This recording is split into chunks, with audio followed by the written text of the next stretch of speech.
ইমপ্লিসিটের জন্য। Cartesian explicit form. Let y equals to fx and y equals to gx be two curves intersecting at p. তারা p পয়েন্টে intersect করছে। Then for y equals to fx and for y equals to gx, আমরা দুটো structure করি তাহলে সুবিধা হবে। tan psi 1 equals to dy dx for the point p equals to f dash x, p পয়েন্টের coordinate আমরা লিখিনি, that is f dash x at the point p. tan psi 2 dy dx at the point p, that is g dash x at the point p. তাহলে in this case theta equals to কত হবে, that is angle between curves, কত হবে tan inverse f dash x at the point p minus g dash x at the point p by 1 plus f dash x at the point p g dash x at the point p. This is the angle when curve is in explicit form. এবারে implicit ফর্মের জন্য Cartesian implicit form. Let fxy equals to 0 and gxy equals to 0 be two curves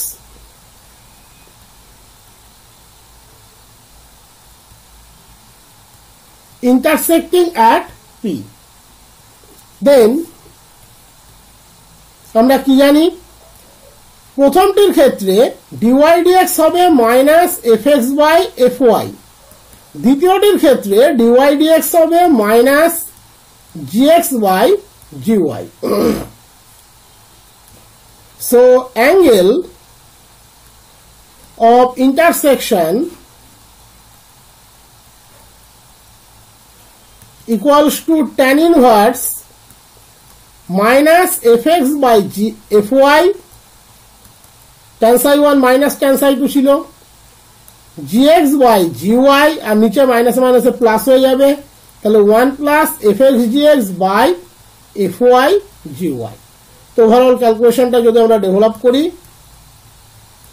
tan inverse fx gy minus fy gx by fx gx plus fy gy. This is the angle between the curves in case of implicit function. Okay. Next, দুটো কার্ভকে আমরা orthogonal কখন বলবো? দুটো কার্ভকে আমরা orthogonal কখন বলবো? যদি তাদের অ্যাঙ্গেল অফ ইন্টারসেকশনটা হয় π/2, ইন দ্যাট কেস আমরা তাদেরকে অর্থোগোনাল কার্ভ বলবো। তাহলে two plane curves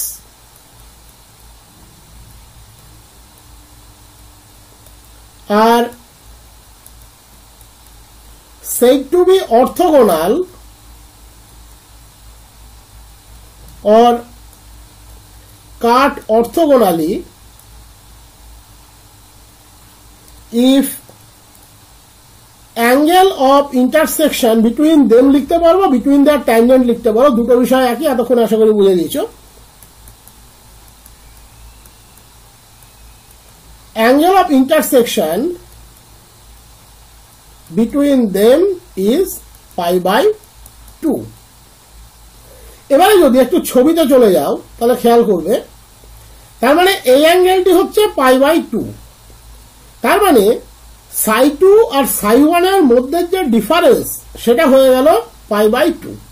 that is এক্ষেত্রে psi 1 difference psi 2 that equals two আসবে π/2।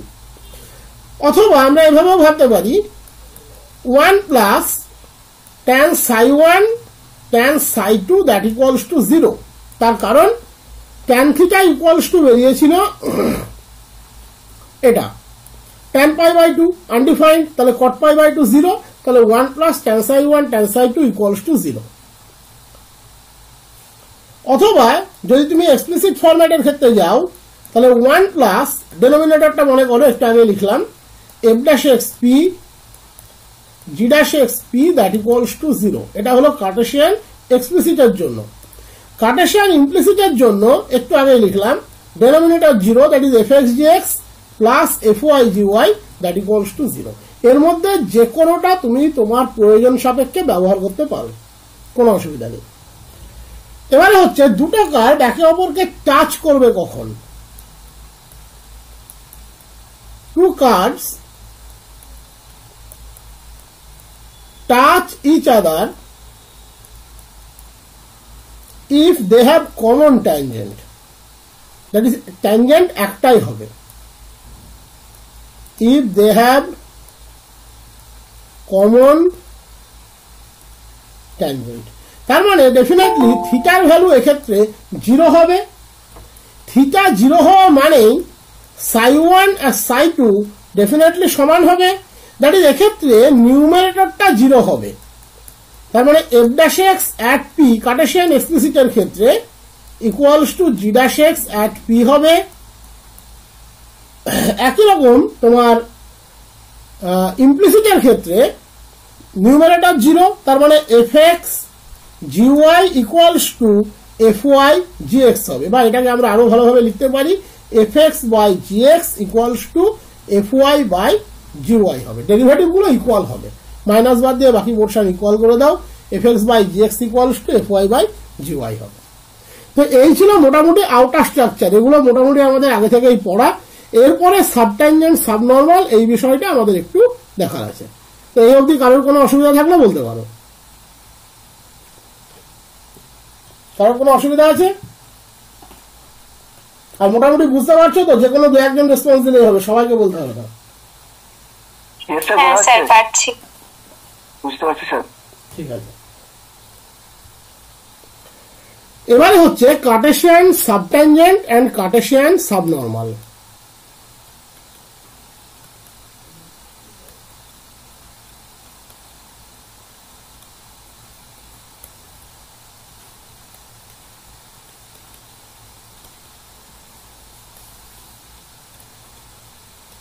Cartesian subtangent, cartesian সাবনর্মাল।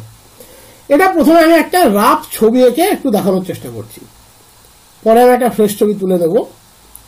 দেখো এই ক্ষেত্রটাতে ড্রয়িংটাই কিন্তু সব। তুমি যদি ড্রয়িংটা মনে রাখতে পারো তাহলে পোলার কার্টেসিয়ান কোনোটার ক্ষেত্রে সাবট্যানজেন্ট সাবনর্মাল কোনো ফ্যাক্টরই নয়। প্রথমে তুমি এই পি পয়েন্টে একটা ট্যানজেন্ট ড্র করলে, যতটা আঁকা সম্ভব ততটাই আঁকছি। কার্ভটা একটু চেঞ্জ করে দিই, নাহলে নর্মালটা ফেলতে অসুবিধা হবে।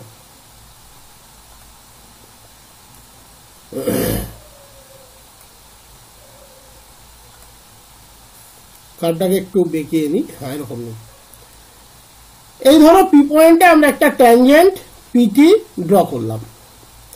অ্যাজ ইউজুয়াল পি পয়েন্টে একটা নর্মালও ড্র করলাম। সাধারণত আমরা ইনওয়ার্ড নিই, এক্ষেত্রে আমরা নর্মালটা এই দিকে দিলাম, কোনো সমস্যা নেই। পিটি পিএন ডেফিনেটলি একে অপরের সাথে পারপেন্ডিকুলার। এবারে আমরা পি পয়েন্টের একটা অর্ডিনেট ড্র করলাম, সাপোজ সেটা হচ্ছে পিএম। তাহলে ট্যানজেন্টের দিকে থাকে সাবট্যানজেন্ট, এটা মনে রাখবে, নর্মালের দিকে থাকে সাবনর্মাল। পিটি হচ্ছে ট্যানজেন্ট, তার দিকে অংশ কোনটুকু আছে টিএম, তাহলে এটা হবে সাবট্যানজেন্ট। পিএন হচ্ছে নর্মাল, তার দিকে কোনটুকু অংশ আছে এমএন, তাহলে এমএন হবে সাবনর্মাল। এইটা হলো মনে রাখার সব থেকে সহজ টেকনিক, সব থেকে সহজ টেকনিক মনে রাখার। তুমি পি পয়েন্টের অর্ডিনেট ড্র করলে, অর্ডিনেট টিএন কে দুটো পোর্শনে ডিভাইড করলো। ট্যানজেন্টের দিকে থাকে সাবট্যানজেন্ট, নর্মালের দিকে থাকে সাবনর্মাল। এমসিকিউ এর জন্য এর থেকে বেটার ট্রিটমেন্ট আর কিছু হয় না।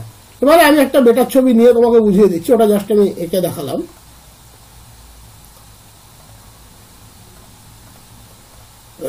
ছবিটা একটু বড় করে নিই। হ্যাঁ, দেখতে পাচ্ছ এখানে একটা কার্ভ দিয়েছি, যেটা আমি হাতে এঁকে দেখালাম সেটাই এখানে ভালো করে করা আছে। পি পয়েন্ট থেকে আমরা ট্যানজেন্ট পিটি ড্র করেছি।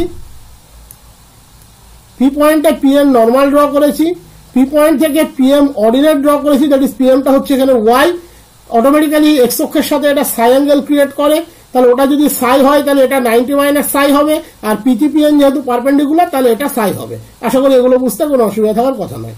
তাহলে এক্ষেত্রে পিএম হচ্ছে সাবট্যানজেন্ট আর এমএন হচ্ছে সাবনর্মাল। ট্যানজেন্টের দিকে থাকে সাবট্যানজেন্ট, নর্মালের দিকে থাকে সাবনর্মাল। বাকি আমি এইটুকু মনে রাখলেই যথেষ্ট। এবার লেখালেখি যা আছে আমি করিয়ে দিচ্ছি। Let pxy be a point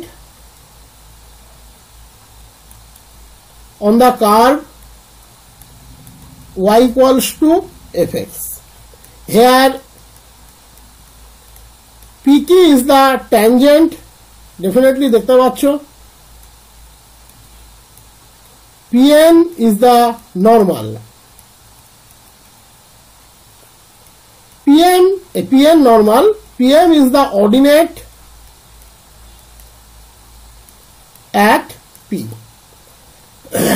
Then at p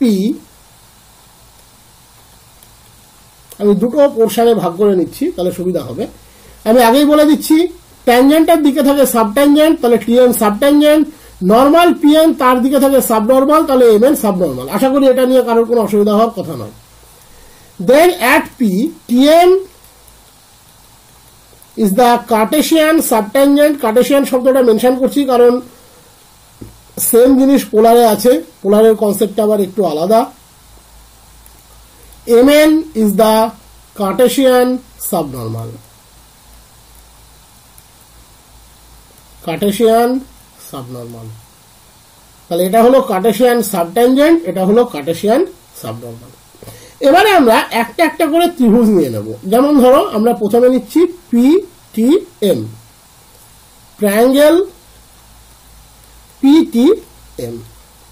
PTM ত্রিভুজে অবশ্যই এটা সাই, দুটো অ্যাঙ্গেল কি করে সাই হচ্ছে আগেই বলে দিয়েছি। তাহলে angle PTM that equals two সাই। ওকে, তাহলে ডিওয়াই ডিএক্স ইকুয়ালস টু আমরা জানি ট্যান সাই ইকুয়ালস টু কত পাচ্ছ এখান থেকে, লম্ব বাই ভূমি। তাহলে পিএম বাই টিএম, তাহলে বসিয়ে দাও পিএম বাই টিএম। ওকে, তোমার দরকার কোনটা? তোমার দরকার হচ্ছে টিএন। টিএমটাকে আমরা বলছি কার্টেশিয়ান সাবট্যানজেন্ট। ডিওয়াইডিএক্স কে আমরা অনেক সময় y1 বলেও লিখি, তোমরা জানো সেটা যে ডিওয়াইডিএক্স কে আমরা y1 বলে লিখি।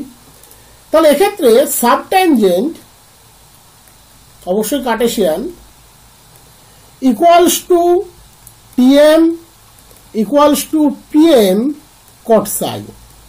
ওকে, পিএমটা কত আবার ওয়াই, তার মানে ওয়াই কট সাই, তার মানে ওয়াই ডিএক্স ডিওয়াই বা y by dy dx, that is y by y one. এটা হলো সাবট্যানজেন্টের ফর্মুলা, যেটা তোমাকে মনে রাখতে হবে। এই ধরনের প্রবলেমগুলো করতে গেলে একটাই জায়গা লাগে, সেটা হচ্ছে ফর্মুলা, আর কিচ্ছু না। তাহলে সাবট্যানজেন্টের formula y by y one. এইবার প্রশ্ন এখান থেকে ঘোরালে কিরকম ঘোরাতে পারে কালকে আমি দেখিয়ে দেবো, কারণ এইবারে কনসেপচুয়াল কোশ্চেন যেহেতু আসছে, এমসিকিউ যেহেতু, কনসেপচুয়াল আসার চান্সটা অনেক বেশি থাকে। এবারে আমরা চলে যাবো কোন ত্রিভুজটা, পিএমএন। পিএমএন ভালো করে শুনে নাও, তাহলে ছবিটা আমাকে ঘুরতে হবে না। পিএমএন এর এমপিএন অ্যাঙ্গেলটা হচ্ছে সাই। তাহলে আমরা চলে যাব ট্রায়াঙ্গেল পিএমএন, এর ক্ষেত্রে angle MPN that equals to হচ্ছে সাই। তাহলে dy dx equals to tan psi equals to, এইটার ক্ষেত্রে কত হবে?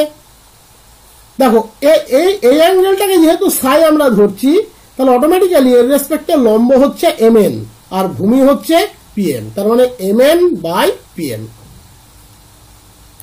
MN by PM. সাবনর্মালটাকে mn ইজ দ্য সাবনর্মাল, তাহলে এখান থেকে আমার ভ্যালু লাগবে কার? mn এর। So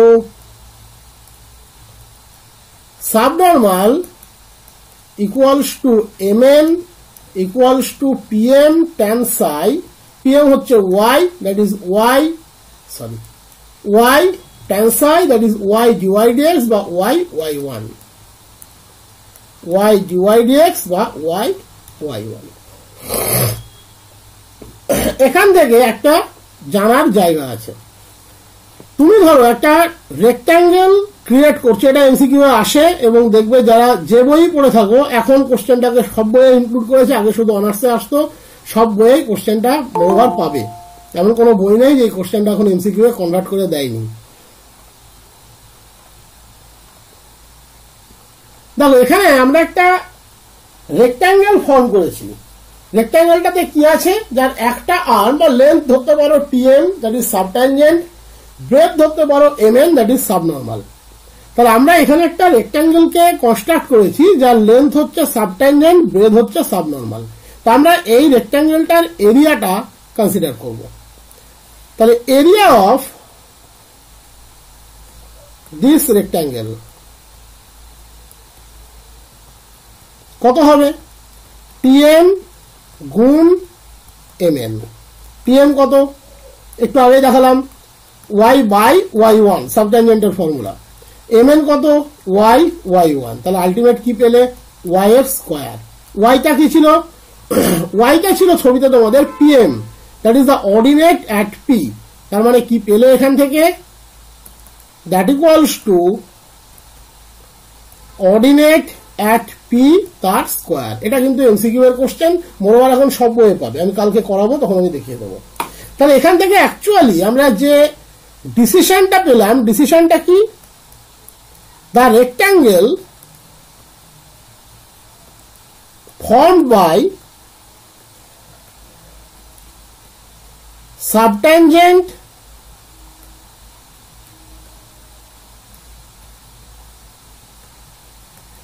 and subnormal at any point, কারণ আমি এখানে পি পয়েন্টের রেসপেক্টে বের করেছিলাম, তাই পি পয়েন্টের অর্ডিনেট পেলাম।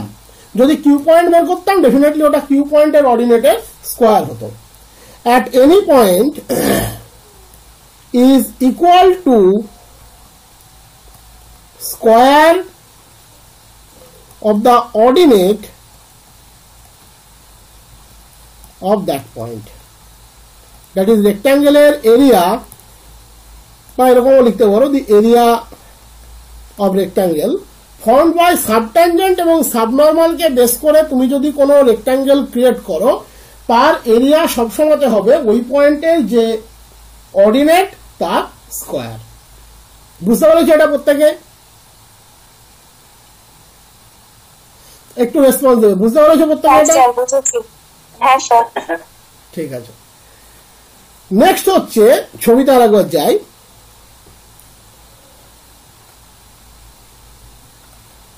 দেখো এখানে ট্যানজেন্টটা হচ্ছে পিটি, ডেফিনেটলি ট্যানজেন্ট মিন্স তাকে বোথ সাইড আমরা এক্সটেন্ড করতে পারি, বা ট্যানজেন্টের একটা অংশ সেটা ইন্টারসেপ্টেড হয় কোথায়, পয়েন্ট এবং এক্স অক্ষের মধ্যে, এবং সেই অংশটা হচ্ছে এখানে by length PT, by length সেটা হচ্ছে পিটি।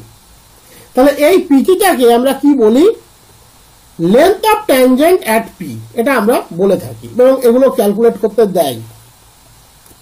তাহলে hair PT is the portion of the tangent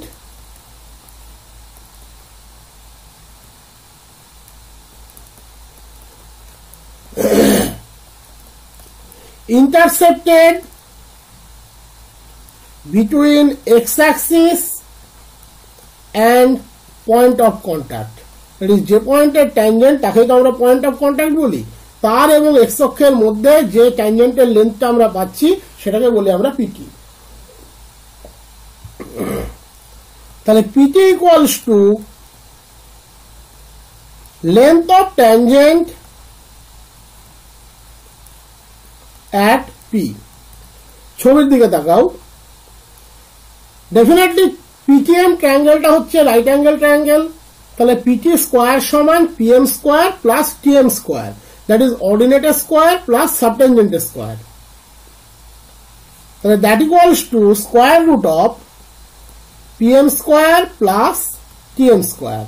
pm হচ্ছে y আর টিএম হচ্ছে ওয়াই বাই ওয়াই ওয়ান, তার মানে y square by y one square, তার মানে y by y one square root of 1 plus y one square. Y one সমান যদি tan সাই বসাও তাহলে এটা তুমি ওয়াই কোসেক সাইও লিখতে পারো। যদি কখনো সাই জানা থাকে, ওয়াই এর ভ্যালু জানা থাকে, তাহলে প্রথম ফর্মুলাতে যাওয়ার কোনো যুক্তি নেই, দ্বিতীয় ফর্মুলাটি ব্যবহার করতে পারো। এবারে একটা জিনিস এখানে একটু বলে দিই, এই যে ট্যানজেন্ট করছো বা নর্মাল করছো বা সাব ট্যানজেন্ট করছো বা সাব নর্মাল করছো, দেখা যাচ্ছে কখনো ক্যালকুলেশন করতে গিয়ে, এটা কালকে দেখিয়ে দেবো, কখনো ক্যালকুলেশন করতে গিয়ে একটা নেগেটিভ সাইন এলো। এইবার তুমি অপশনে দেখবে, ধরো কোথাও ক্যালকুলেশন করতে গিয়ে বেরোলো -22 কোন লেন্থ। এবার তুমি অপশনে দেখবে, অপশনে যদি -22 +22 থাকে, যেহেতু তোমাদের এমসিকিউ, তাহলে +22টাই কিন্তু রাইট অপশন হবে। এবার এমন একটা প্রবলেম আমি তোমাদের দেখাবো যেখানে -22 আছে, আর কোনো অপশন নেই, দ্যাট ইজ +22 নেই।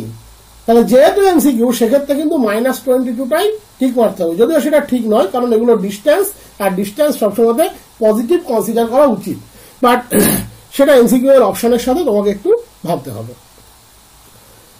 একই রকম ভাবে পি পয়েন্টের নর্মাল, পি পয়েন্ট এবং এক্স অক্ষের মধ্যে তার ইন্টারসেপ্টেড জোন হচ্ছে পিএন, তাহলে পিএনটাকে আমরা বলি লেন্থ অফ নর্মাল। এবং এখানে আমি একবারই বলে দিচ্ছি, আর দ্বিতীয়বার ঘুরবো না, পিএন স্কোয়ার সমান, তুমি অবজার্ভ করে দেখো, PM square plus MN square, that is subnormal square plus ordinate square.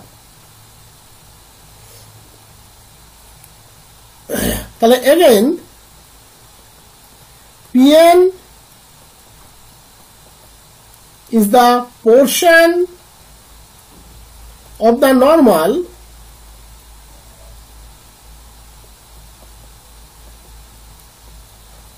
intercepted between x-axis and point of contact. তাহলে Pn equals to length of normal at P equals to PM square plus Mn square. PM হচ্ছে এখানে y, Mn হচ্ছে y1, তাহলে square root of, that is y into square root of 1 plus y1 square. y1 সমান যদি তুমি tan psi বসাও, তাহলে এক্ষেত্রে y secant of psi. This is the formula. এবারে একটা টপিক এখানে আসে, intercepts of the tangent at pxy on axis. Intercepts of the tangent at pxy on the axis. এই যে ট্যানজেন্টটা আমরা এখানে ছবিতে এঁকেছি, এই ট্যানজেন্টটা এক্স অক্ষকে যে দূরত্বে ছেদ করেছে ও থেকে, সেই দূরত্বটি কত? একই রকম ভাবে তুমি যদি একে বাড়াও, ওটাকে নেগেটিভে নাও, ওয়াই অক্ষকেও ছেদ করবে, এরকম একটা জায়গায় ছেদ করবে, এই ডিস্টেন্সটা কত এটা বের করতে, এটাকে বলে এক্স ইন্টারসেপ্ট আর ওয়াই ইন্টারসেপ্ট। এগুলো কিন্তু পরীক্ষাতে বের করতে দেয়। ওকে, তাহলে শুরু করি। তাহলে for the curve y equals to fx, equation of tangent at any point xy is, আমরা কি জানি, y minus y equals to dy dx into x minus x. যদি x ইন্টারসেপ্ট বের করি, তাহলে x অক্ষকে কোথায় ছেদ করেছে, তাহলে ডেফিনেটলি ক্যাপিটাল ওয়াই এর ভ্যালু 0 বসাতে হবে, কারণ ক্যাপিটাল ওয়াইটা এক্ষেত্রে জেনারেল কোঅর্ডিনেট। তাহলে for x intercept we put capital y equals to 0, তার মানে minus y equals to dy dx into capital x minus x. Capital X equals to x minus y dx dy. This is the x intercept. একই রকম ভাবে Y ইন্টারসেপ্টের জন্য Y অ্যাক্সিসের উপরে capital x এর value 0, তাহলে for Y intercept আমরা কি বসাবো, capital x equals to 0, that is capital y minus y equals to dy dx into minus small x. একবার ট্যানজেন্টের ইকুয়েশনটা দেখে নাও, ক্যাপিটাল এক্স 0, তাহলে ক্যাপিটাল ওয়াই মাইনাস ওয়াই সমান dy dx into minus small x. তাহলে ক্যাপিটাল ওয়াই সমান y minus x dy dx, this is the y intercept. এগুলো কিন্তু পরীক্ষাতে ক্যালকুলেশন করতে দেয় বিভিন্ন কার্ভের জন্য, এবং সেগুলো তুমি ক্যালকুলেশন করতে পারবে যদি ফর্মুলাটা মনে রাখো। তাহলে আজকে যতগুলো জিনিস হয়েছে তুমি কি কি মনে রাখবে, আমি একবার টোটালটা সামারি করে দিচ্ছি, আজকে খুব বেশি টানা যাবে না, প্রথম দিন আমি বলেছিলাম আগেই। প্রথমত ট্যানজেন্ট নর্মালের ইকুয়েশন মনে রাখবে, স্পেসিফিক্যালি যেটা মনে রাখবে সেটা হচ্ছে এই ফরম্যাটটা নর্মালের ক্ষেত্রে এক্সপ্লিসিট ফাংশনের জন্য, কারণ এটা তোমরা চাইলে প্যারামেট্রিকও ব্যবহার করতে পারবে, ইভেন এক্সপ্লিসিটও আমরা চাইলে ব্যবহার করতে পারি। তারপরে যেটা মনে রাখবে, ট্যানজেন্ট এক্স অক্ষের প্যারালাল কখন হয়, ট্যানজেন্ট ওয়াই অক্ষের প্যারালাল কখন হয়, দুটো কার্ভের মধ্যে অ্যাঙ্গেল আমরা কিভাবে বার করি তার যতগুলো স্ট্রাকচার এখানে আমি দিলাম এগুলো মনে রাখবে। সেটা এক্সপ্লিসিটের জন্য হলে ফর্মুলাটি কি হবে মনে রাখা কঠিন নয়, বা জেনারেলটা মনে রাখলে এটা যে কেউ বের করতে পারে। ইমপ্লিসিটের জন্য ফর্মুলাটি কেমন হবে, অর্থোগোনাল কার্ভ কাকে বলে, অর্থোগোনাল কার্ভ হওয়ার কন্ডিশন, যত কন্ডিশন বেশি মনে রাখবে তত তাড়াতাড়ি ফর্ম ওয়াইজ অ্যান্সার করে ফেলতে পারবে। দুটো কার্ভ টাচ করলে তার কন্ডিশন, যত ফর্ম মনে রাখতে পারবে তত কন্ডিশন ওয়াইজ কাজ করে ফেলতে পারবে। সাবট্যানজেন্টের কনসেপ্ট, সাবনর্মালের কনসেপ্টটার উপর আমি জোর দিচ্ছি, কারণ ওই জায়গাটি যদি মনে থাকে যে ট্যানজেন্টের দিকে সাবট্যানজেন্ট, নর্মালের দিকে সাবনর্মাল, তাহলে অনেক বেনিফিট পাওয়া যায়। এইবার সাবট্যানজেন্টের ফর্মুলা তিনটেই মনে রাখবে, সাই জানা থাকলে এটাতে কাজ হয়ে যাবে। সাবনর্মালের ফর্মুলা, সাবট্যানজেন্ট সাবনর্মাল মিলিয়ে যদি কোনো রেক্ট্যাঙ্গেল ক্রিয়েট করে তার এরিয়া সবসময় হয় ওই পয়েন্টের অর্ডিনেটের স্কোয়ার, এটা মনে রাখবে। লেন্থ অফ ট্যানজেন্ট দুটো ফর্মুলাই মনে রাখবে, লেন্থ অফ নর্মাল দুটো ফর্মুলাই মনে রাখবে। এক্স অক্ষের ইন্টারসেপ্ট তার ফর্মুলা মনে রাখবে, ওয়াই অক্ষের ইন্টারসেপ্ট তার ফর্মুলা মনে রাখবে। তোমরা কেউ চাইলে এই ফর্মুলাগুলোকে এক জায়গায় করে একটা পিডিএফ করে গ্রুপে দিতে পারো, অনেকের উপকার হবে। একজনকে সব চ্যাপ্টার করতে হবে তা নয়, ভাগ করে করে করবে তাহলে সুবিধা হবে। আজকে লাস্ট দুটো টপিক, ট্যানজেন্ট অ্যাট অরিজিন। যে কোনো পয়েন্টের ট্যানজেন্ট আমরা উপরে শেখা সমস্ত ফর্মুলা দিয়ে বের করতে পারি, বাট যখন অরিজিনে ট্যানজেন্ট হয় তখন আলাদা করে 0 0 জন্য ডিওয়াই ডিএক্স ক্যালকুলেট করার দরকার হয় না, সেই সমস্ত কার্ভের জন্য যে সমস্ত কার্ভ অরিজিন দিয়ে পাস করে। তাহলে আমি বলতে চাইছি, যদি কার্ভটা এরকম থাকে x cube plus y square plus 2 equals to 0, তার ক্ষেত্রে এই মেথডটি কিন্তু খাটবে না, কারণ কার্ভটি অরিজিন দিয়ে পাস করে না। তার ক্ষেত্রে তুমি আগে যে স্ট্রাকচার শিখেছো সেই স্ট্রাকচারে যেতে হবে। কিন্তু কার্ভের ইকুয়েশন যদি এটা হয় দিস ইকুয়ালস টু 0, তাহলে এই কার্ভটি অরিজিন দিয়ে পাস করে, তাই এর ক্ষেত্রে এই মেথডটি খাটবে। তাই tangent at the origin short technique use করতে গেলে প্রথম যেটা অবজার্ভ করতে হবে যে কার্ভটা আদতে অরিজিন দিয়ে গিয়েছে না যায়নি। যদি গিয়ে থাকে তাহলে খাটবে, না গিয়ে থাকলে এই প্রসেস খাটবে না, জেনারেল প্রসেসে করতে হবে। তাহলে শুরু করি। প্রথম লেখাটার উপরে আমরা জোর দেব, if a curve passes through origin, যদি কোনো কার্ভ অরিজিন দিয়ে পাস করে, আদারওয়াইজ এই স্ট্রাকচারটি কিন্তু খাটবে না। দেন দ্য ইকুয়েশন বা ইকুয়েশনস একসাথে বেশিও পাওয়া যেতে পারে, of the tangent at origin of an algebraic curve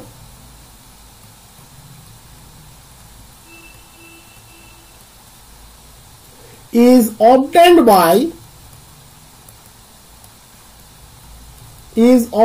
by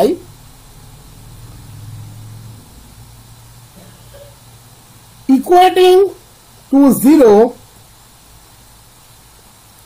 the terms of the lowest degree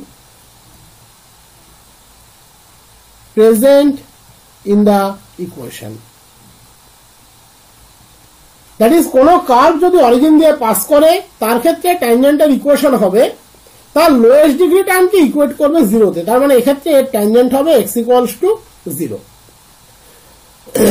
যদি কোনো কার্ভ এরকম থাকে x to the power 5 plus x to the power 7 plus y to the power 9 plus xy square equals to 0, তার ট্যানজেন্টের equation হবে xy square 0। তার মানে x equals to 0, y equals to 0। এক্ষেত্রে তার ট্যানজেন্টের ইকুয়েশন হবে। বুঝতে পারলাম বিষয়টা? ক্লিয়ার একদম? হ্যাঁ স্যার। এবার এখান থেকে আর নতুন কিছু কার্টেশিয়ান ফরম্যাটে নেই। এবারে কিছু কিছু অঙ্ক করার শর্ট টেকনিক আছে। যেমন ধরো তোমরা জানো যদি কোনো ইকুয়েশন এরকম থাকে, এগুলো আবার পরে জিওমেট্রিতে করাতে হবে, তার ট্যানজেন্টাল ইকুয়েশন x1 y1 পয়েন্টের জন্য আমরা লিখতে পারি ax x1 by y1, এগুলো কালকে এমনিতেই হবে, plus g into x plus x1 f into y plus y1 plus c equals to 0। তাহলে তোমার মনে এরকম চিন্তা আসতে পারে যে তাহলে x square plus by square plus x equals to 0 থাকলে সেক্ষেত্রে কি ঘটবে? সেক্ষেত্রে x টাকে ভাবতে হবে হাফ ইন্টু 2x। তাহলে এক্ষেত্রে x1 y1 পয়েন্টের ট্যানজেন্টের ইকুয়েশন হবে ax x1 by y1 plus half into 2x means হচ্ছে x প্লাস x, একটা x অ্যাজ ইউজুয়াল থাকবে, একটা x x1 দিয়ে রিপ্লেস হয়ে যাবে, দিস ইকুয়ালস টু 0। এগুলোর জন্য কোনো ক্যালকুলেশন করা লাগে না, কালকে যখন প্রবলেম প্র্যাকটিস করাবো তখন এগুলো দেখিয়ে দেবো। তো এই ছিল মোটামুটি আজকের কার্টেশিয়ান স্ট্রাকচার, পোলার স্ট্রাকচার এবং পেডাল ইকুয়েশন। এই দুটো তোমাদের সোমবারের দিন হবে। এই সপ্তাহে শনি রবি সোম তিনটেই আমি নেব। তার মধ্যে কালকে প্র্যাকটিস হবে, আজকে যা হলো তার উপরে প্র্যাকটিস হবে, আর সোমবার দিন বাকি যেটুকু থাকলো এই কোশ্চেন থেকে সেগুলো কমপ্লিট হবে। এবার তোমাদের কারোর কিছু বলার থাকলে তোমরা বলতে পারো, কোনো অসুবিধা নেই।